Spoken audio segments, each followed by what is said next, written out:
Hello বন্ধুরা, welcome to my blog. বন্ধুরা, আগামী 25শে মে আমাদের ঘাটাল লোকসভা কেন্দ্রের ইলেকশন হয়েছিল। তো ইলেকশনে 3টি প্রতিদ্বন্দ্বী দল ছিল। আমাদের তৃণমূল কংগ্রেসের প্রার্থী ছিলেন মাননীয়া মমতা ব্যানার্জির আশীর্বাদ ধন্য শ্রী দীপক অধিকারী ওরফে দেব।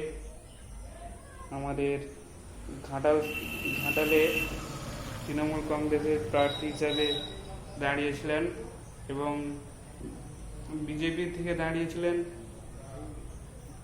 হিরণময় চ্যাটার্জি এবং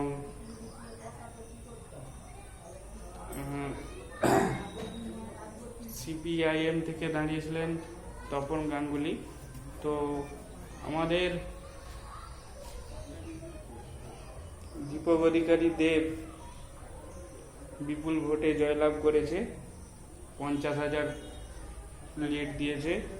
তো আমরা খুবই খুশি, আমাদের ঘাটালবাসী খুবই খুশি এবং সেই জন্য খুশি যে আমাদের ঘাটাল মাস্টার প্ল্যানের উদ্যোক্তা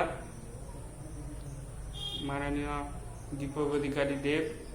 তো দেবদাকে আমার তরফ থেকে অসংখ্য ধন্যবাদ এবং ভালোবাসা জানাই। যদিও আমি রাজনীতির কিছু বুঝি না, তবুও একটু একটু কথা বললাম, তো আপনারা কিছু মাইন্ডে নেবেন না। আমাদের ঘাটাল মাস্টার প্ল্যান বাস্তবায়িত হতে চলেছে।